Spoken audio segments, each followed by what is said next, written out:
Fresh Morning. La Fresh Morning.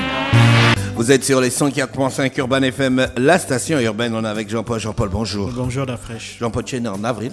Non, je suis né en mai. En mai? Le mois qui suit. Ah, d'accord. Mon fils aussi est né en mai. On a 5 jours d'écart. Donc vous tous, vous naissez en mai en fait, c'est quoi? Bon, les garçons, ton père est né en mai?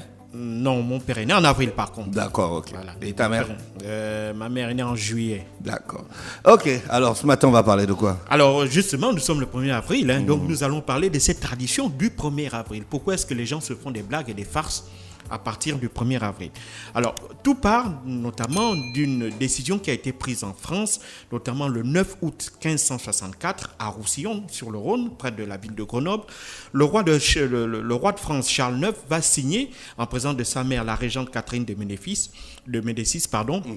une loi qu'on appelle un édit, préparée par le chancelier Michel de l'Hospital et le ministre Sébastien de l'Aubespine. Alors, entre autres dispositions de cet édit, elle fixe au 1er janvier le début de l'année calendaire dans toute la France, confirmant ainsi l'article 39 de l'édit de Saint-Germain qui prescrivait déjà à dater les actes publics en faisant commencer les années le 1er janvier. Il faut savoir que le roi de France, Charles IX, et son conseil vont ainsi s'aligner sur la règle qui était déjà adoptée depuis quelques décennies plus tôt par l'empereur allemand, notamment Charles V, qui lui s'était évidemment inspiré en copiant justement le calendrier julien, notamment de Jules César. Donc, il faut savoir que par la suite, notamment en 1622, le pape Grégoire XV allait généraliser cet édit de Roussillon-là à l'ensemble du monde catholique. Ce qui veut dire qu'il faut bien comprendre qu'avant le 15 août 1564, il faut savoir que dans le monde, même si chaque pays, ou parfois même au sein d'un même pays, mais chaque région, organisait son calendrier de manière totalement autonome. Donc, dans certaines régions, par exemple en France, si on prend par exemple le cas de Lyon, l'année commençait le 1er mars, chez d'autres ça commençait en juillet, chez d'autres ça commençait à la Noël, le 25 décembre, et chez d'autres ça commençait parfois en février. Et donc le roi Charles IX va décider, en s'inspirant de ce que évidemment Charles V avait fait en copiant le calendrier julien de Jules César, c'est-à-dire ramener le début de la date sur tous les actes civils, donc sur tous les actes officiels à partir du 1er janvier, évidemment, ça va totalement changer la donne. Mais il faut bien comprendre qu'on est là au XVIe siècle, donc les moyens de communication n'ont absolument rien à voir avec ceux d'aujourd'hui. Donc, entre le moment où Charles V, donc le 9 août 1564, signe son édit, et le moment où l'ensemble de la France va être informé, ça va prendre des mois, voire des années. Or, dans beaucoup de régions, entre le 25 mars et le 1er avril, on avait l'habitude de s'organiser ce qu'on a des cadeaux, ces cadeaux qu'on appelait des étrennes. Donc c'est un peu la tradition que l'on a quand on a, par exemple en décembre, entre le 25, en réalité le 25 décembre et le 1er janvier, on a la tradition de s'offrir les cadeaux, la tradition dite de Noël. C'est une tradition qui vient enfin des pays nordiques, et les pays nordiques au départ s'offraient des cadeaux entre le 25 mars et le 1er avril. Pourquoi?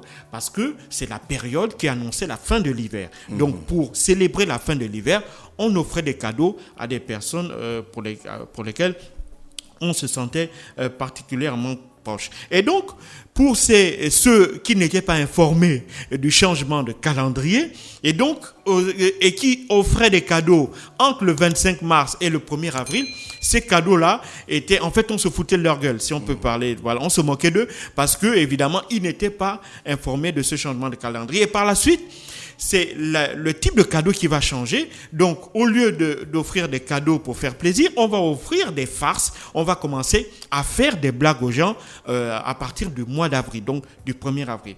Mais maintenant, toute la question est de savoir pourquoi, justement, on a choisi d'appeler ça le poisson d'avril. Parce que, justement, à partir du mois d'avril, en France, le mois d'avril était celui qui était consacré à l'interdiction de la pêche. Pourquoi? Parce que c'était la période qui était notamment destinée aux poissons de se reproduire, notamment les poissons d'eau douce. Et le poisson d'eau douce le plus consommé à l'époque, c'était le hareng.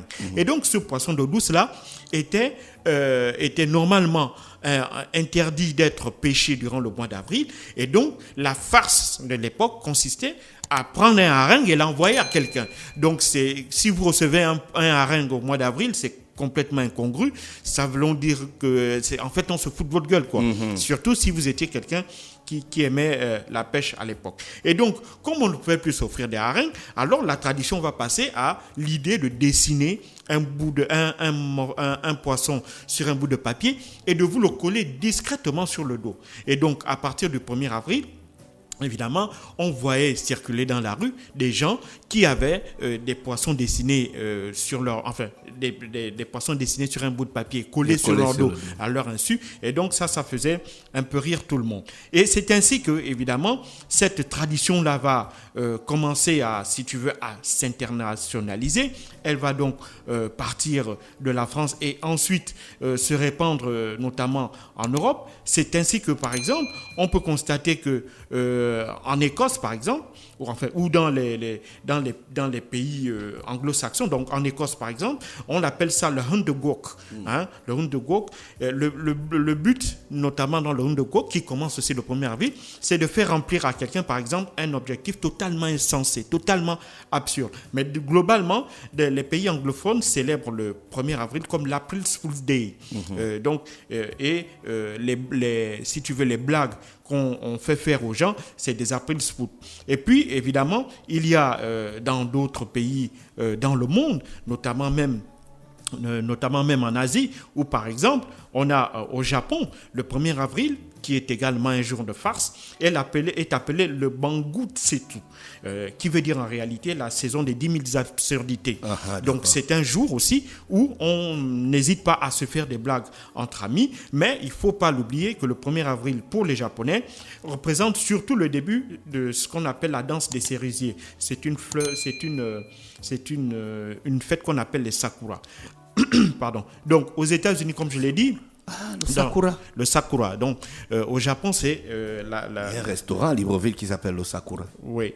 Et même à Montagne-Sainte. La danse des cerisiers de fleurs, c'est ce que cela signifie. Par exemple, pour venir aux États-Unis, par exemple, comme je l'ai dit, au Royaume-Uni, aux États-Unis, en Australie, en Nouvelle-Zélande, dans la plupart des pays anglophones, c'est des Happy Foods Day.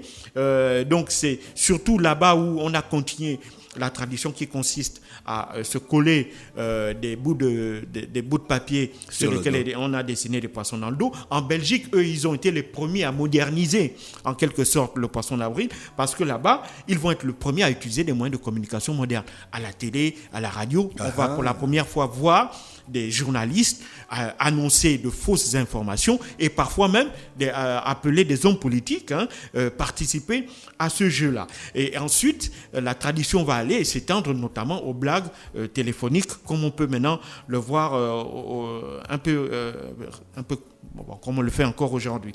Et puis, évidemment, en Italie aussi, il y a cette blague-là du poisson d'avril qui est une pratique qui est communément également largement appliquée. Donc, à partir de là, il faut bien comprendre que l'idée qui consiste à faire des blagues au mois d'avril n'a pas démarré maintenant, ça dure près de 500 ans. Et évidemment, on est parti de l'idée d'envoyer d'abord un poisson frais au mois d'avril à une personne, puis à celui de dessiner des poissons sur un bout de papier, le coller de manière à leur insu sur le dos des gens. Et ensuite, on a un peu modernisé, on fait des farces aujourd'hui, on fait des blagues téléphoniques. Et c'est une tradition qui est fortement ancrée dans la plupart des pays du monde entier. Et c'est comme ça que, évidemment, est née cette idée du poisson d'avril. Merci Jean-Paul qui revenait donc sur l'histoire du poisson d'avril. Aujourd'hui, c'est le 1er avril 2021. Ça fait longtemps qu'on est sur Terre. Merci à tous les auditeurs bien connectés sur les 104.5 Urban FM, la station urbaine, dans le Da Fresh Morning. On fait un tour en musique et on se retrouve dans quelques minutes. Da Fresh Morning.